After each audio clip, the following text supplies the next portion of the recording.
ถ้าใครคิดว่าบริโภคไม่น่ามีสัตว์ประหลาดลึกลับหรือว่าอะไรสักอย่างที่ทำให้ดูน่ากลัวนะครับ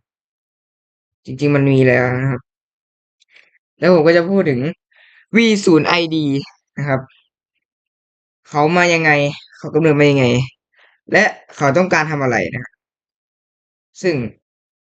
เขานะครับมีรูปร่างตาสีขาว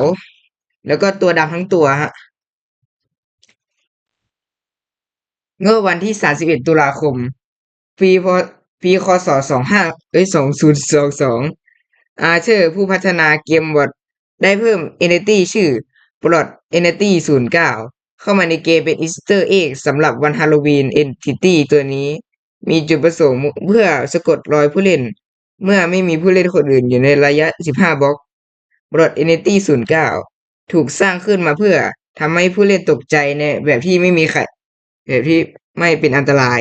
แต่ผู้เล่นรายงานว่าหน้าจอเกิดการบิดเบี้ยว และในบางกรณีเคอร์เซอร์หายไปเมื่อผู้เล่นมองตรงไปที่ Entity บางบางรายงานยังอ้างว่าสามารถสื่อสารกับ Entity ได้ รายงานเหล่านั้นยังอ้างว่าบท Entity 09ใช้ภาษาเขียนโปรแกรม ASCII 85หรือ Base 85ในการสื่อสาร ผู้เล่นกล่าวว่า Entity ตัวนี้เป็นไวรัสชนิดหนึ่ง หลังจากได้รับรายงานจำนวนมากเกี่ยวกับ Entity แปลกประหลาดนี้ ผู้พัฒนาจึงเริ่มสังเกตเห็นว่ามีบางอย่างผิดปกติโหไอ้หยาเลยอ่ะ ในวันที่ไม่ทราบแน่ชัดของเดือนพฤศจิกายนปี2022หลังจากได้รับรายงานมากมายอาเธอร์ตัดสินใจกำจัด Entity ตัวนี้เพื่อไม่ให้มันแฮกผู้เล่น แต่สิ่งที่ทำให้เขาประหลาดใจคือความพยายามเหล่านั้นล้มเหลว หลังจากความพยายามที่ล้มเหลวหลายครั้งอาเธอร์ซึ่งหมดหวังที่จะจำกัด Entity จึงขังบอท Entity 09ไว้ในล็อบบี้ที่ไม่สามารถเข้าร่วมได้ล็อบบี้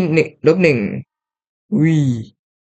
และสิ่งที่ทำให้อาเธอร์โล่งใจคือความพยายามนี้ประสบความสำเร็จและถึงแม้ว่ามันจะดูเหมือนเป็นจุดจบแต่สำหรับ Identity 09ที่รู้จักกันในชื่อ V0ID นั้นยังไม่จบลงเพียงเท่านี้ ต่อไปเป็นการเผชิญหน้าครับของใครบางคนนะครับในเดือนหรือวันที่ไม่ทราบแน่ชัดของปี2023หรือว่าคศ2023อาเธอร์ผู้พัฒนาเกมบอร์ดเรดิโอได้เพิ่มลิงก์เชิญลงในเกมเพื่อให้ผู้เล่นสามารถเชิญเพื่อนมาเล่นด้วยกันในล็อบบี้เดียวกันได้ง่ายขึ้นหลังจากนั้นไม่นาน Binary ผู้เล่นบอร์ดเรดิโอพบว่าการแก้ไขลิงก์ทำให้ผู้เล่นสามารถเข้าร่วมล็อบบี้เชิงลบได้ ผู้เล่นคนหนึ่งที่ได้ยินเกี่ยวกับ V0ID ชื่อเอ่อดอนยาก้าดอนยัสกาผมอาจจะอ่านผิดนะครับเดี๋ยวผมจะแปะชื่อดูปุ๊บจึงตัดสินใจค้นหา V0ID ในล็อบบี้Creative-1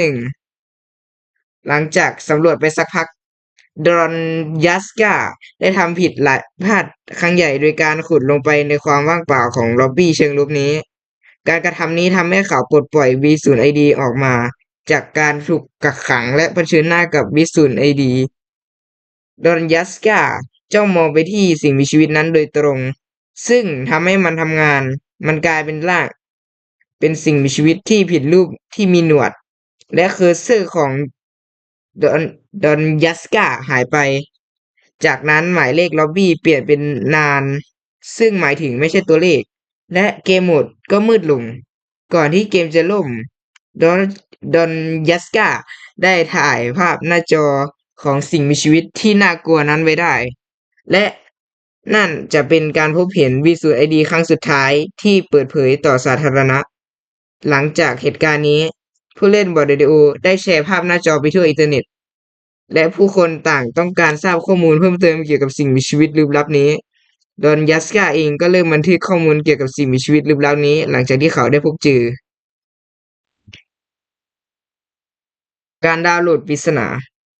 เมื่อวันที่15สิงหาคมคศ2023ยูทูบเบอร์ชื่อเกรฟู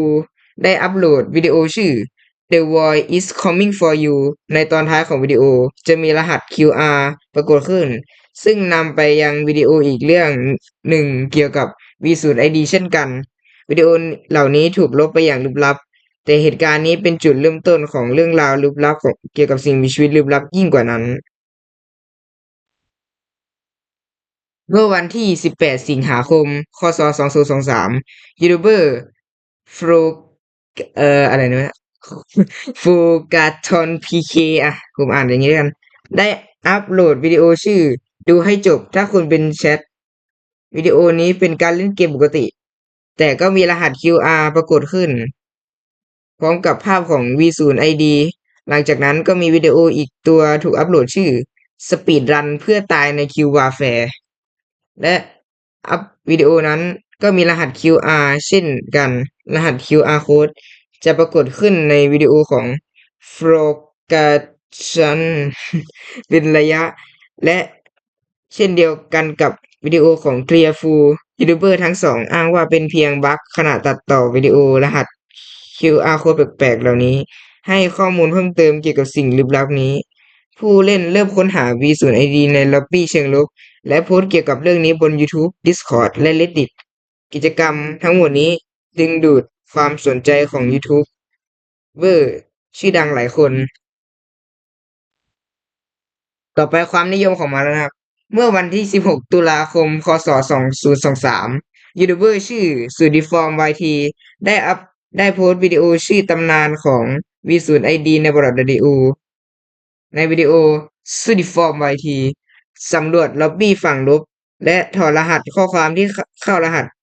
วิดีโอนี้มียอดวิวสูงถึง 8.5 พันครั้ง และดึงดูดความสนใจจากผู้เล่นและยูทูบเบอร์จำนวนมาก ผู้เล่นเริ่มเข้าร่วมล็อบบี้ฝั่งลบมากขึ้น เพื่อค้นหาสิ่งลึกลับนี้ กลุ่มผู้เล่นพยายามไขปริศนาทั้งหมด และหลายคนอ้างว่าพวกเขาเห็น V0ID แต่พวกเขาไม่มีหลักฐานเพียงพอที่จะพิสูจน์ได้ยูทูบเบอร์คนอื่นๆเริ่มโพสต์เกี่ยวกับ V0ID แต่มียูทูบเบอร์คนหนึ่งที่โพสต์บางอย่างที่ผิดปกติไปจากเดิม หลังจากผ่านไปหลายเดือนโดยไม่มีคำตอบใดๆ อินเทอร์เน็ตเริ่มค่อยๆหมดความสนใจใน V0ID แต่หลังจากมีการอัปเดตที่ไม่คาดคิดอินเทอร์เน็ตก็กลับมาสงสัยกันอีกครั้ง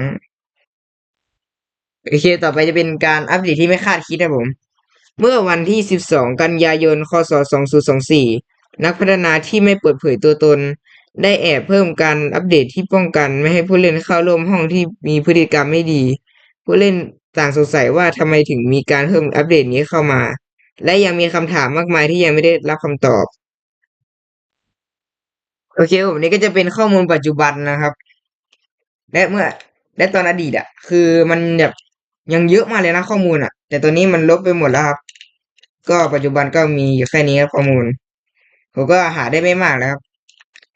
ก็ได้ประมาณนี้ ก็โอเคทุกคนก็ขอลาไปก่อนนะเสือบ๊ายบายครับ ถ้าเกิดชอบการเล่าของผมนะครับ ก็อย่าลืมกดไลค์กด Subscribe กันด้วยนะครับ เพื่อจะไม่ได้พลาดคลิปหน้านะบาย